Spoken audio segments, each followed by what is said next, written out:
Leitura do livro de Atos dos Apóstolos, Atos capítulo 4. Falavam eles ainda ao povo, quando sobrevieram os sacerdotes, o capitão do templo e os saduceus, ressentidos por ensinarem eles o povo e anunciarem em Jesus a ressurreição dentre os mortos. E os prenderam, recolhendo-os ao cárcere até ao dia seguinte, pois já era tarde. Muitos, porém, dos que ouviram a palavra a aceitaram, subindo o número de homens a quase 5.000. No dia seguinte, reuniram-se em Jerusalém as autoridades, os anciãos e os escribas, com o sumo sacerdote Anás, Caifás, João, Alexandre e todos os que eram da linhagem do sumo sacerdote. E pondo-os perante eles, os arguíram: com que poder ou em nome de quem fizestes isto? Então Pedro, cheio do Espírito Santo, lhes disse: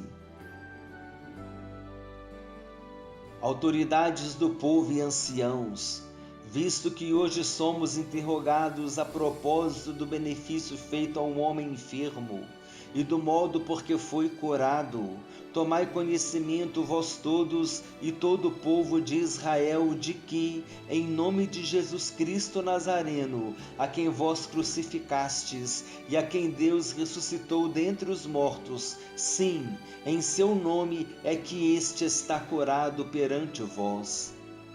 Este Jesus é pedra rejeitada por vós, os construtores, a qual se tornou a pedra angular.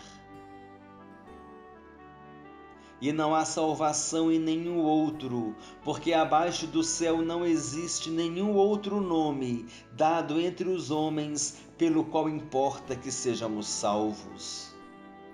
Ao verem a intrepidez de Pedro e João, sabendo que eram homens iletrados e incultos, admiraram-se e reconheceram que haviam eles estado com Jesus. Vendo com eles o homem que fora curado, nada tinham que dizer em contrário, e mandando-o sair do sinédrio, consultavam entre si, dizendo: que faremos com estes homens?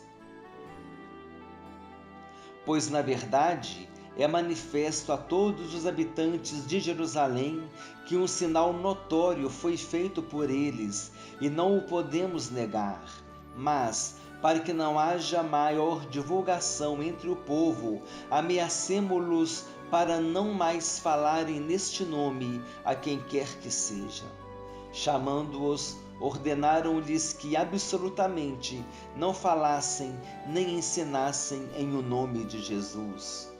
Mas Pedro e João lhes responderam: julgai se é justo diante de Deus ouvir-vos antes a vós outros do que a Deus, pois nós não podemos deixar de falar das coisas que vimos e ouvimos.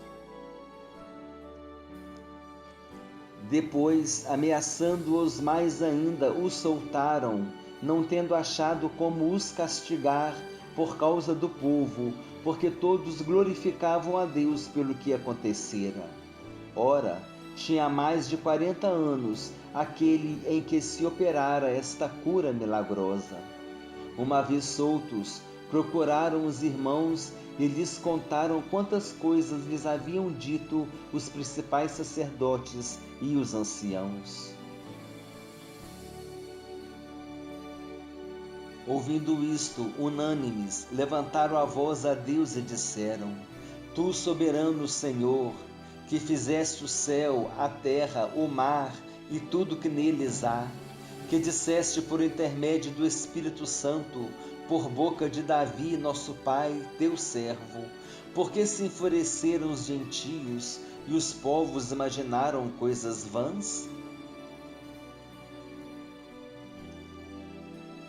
Levantaram-se os reis da terra e as autoridades ajuntaram-se a uma contra o Senhor e contra o seu ungido.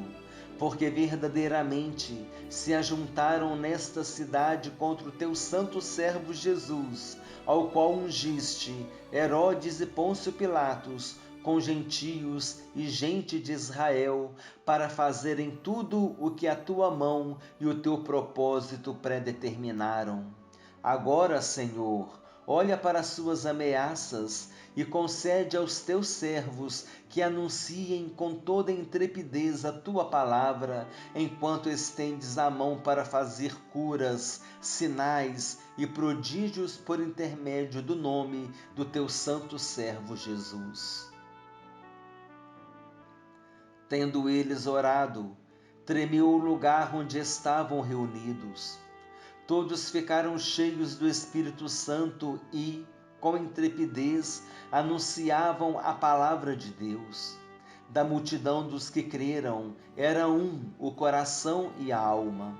Ninguém considerava exclusivamente sua nenhuma das coisas que possuía. Tudo, porém, lhes era comum. Com grande poder, os apóstolos davam testemunho da ressurreição do Senhor Jesus, e em todos eles havia abundante graça. Pois nenhum necessitado havia entre eles, porquanto os que possuíam terras ou casas, vendendo-as, traziam os valores correspondentes e depositavam aos pés dos apóstolos. Então se distribuía a qualquer um à medida que alguém tinha necessidade. José, a quem os apóstolos deram o sobrenome de Barnabé, que quer dizer filho de exortação, levita, natural de Chipre, como tivesse um campo, vendendo-o, trouxe o preço e o depositou aos pés dos apóstolos.